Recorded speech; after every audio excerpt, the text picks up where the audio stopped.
శ్రీ నవమి సందర్భంగా శ్రీరాముడు హిందూ ధర్మంలో విష్ణుమూర్తి యొక్క 7వ అవతారం మర్యాద పురుషోత్తముడుగా ప్రసిద్ధి. త్రేతాయుగంలో అయోధ్య రాజు దశరథుడు కౌశల్యుల కుమారుడిగా చైత్రశుద్ధ నవమి పునర్వసు నక్షత్రంలో జన్మించారు. సత్యం, ధర్మం, ఏకపత్ని వ్రతం వంటి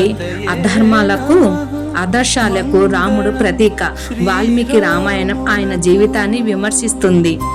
వసంత ఋతువు చైత్రశుద్ధి నవమి మధ్యాహ్నం 12 గంటలకు అభిజిత్ లగ్నంలో జన్మించారు. దశరథుడు తండ్రి, కౌసల్య తల్లి, సీతాదేవి భార్య, లక్ష్మణ, భరత, శత్రుఘ్నులు సోదరులు. సీత అన్వేషణలో భాగంగా లంకపై దండెత్తి రావణ్ణి సంహరించి ధర్మాన్ని నిలబెట్టాడు. శ్రీరాముడి జన్మదినాన్ని శ్రీరామ నవమిగా జరుపుకుంటారు. ఆయన పాలించిన రాజధాని అయోధ్య. శ్రీరాముడు సూర్యవంశానికి చెందిన ఇక్ష్వాకు వంశంలో జన్మించారు. ఆయన జీవితం కష్టాలను ఓర్పుతో ఎదుర్కోవడం, ధర్మాన్ని ఆచరించడం నేర్పుతుంది.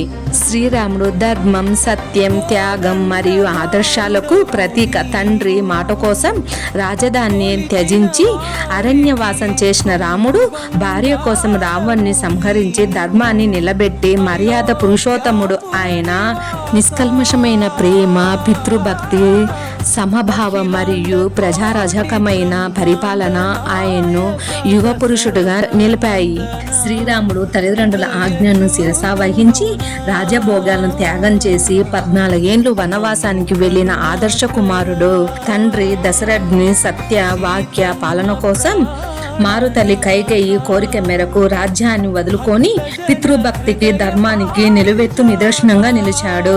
మాతృభక్తి కైకేయి కోరికలను తన తండ్రి ఆజ్ఞలుగా భావించి ఆమె పట్ల ఎటువంటి ద్వేషం లేకుండా గౌరవించాడు. తన రక్తం, ఆహారం, తల, సంపద అన్ని తల్లిదండ్రులు బహుమతులని నమ్మి వారి ఆజ్ఞను మించి ఏ పని చేయకూడదని రాముడు ఆచరించి చూపాడు. శ్రీమాత్రే నమః. నమస్తే.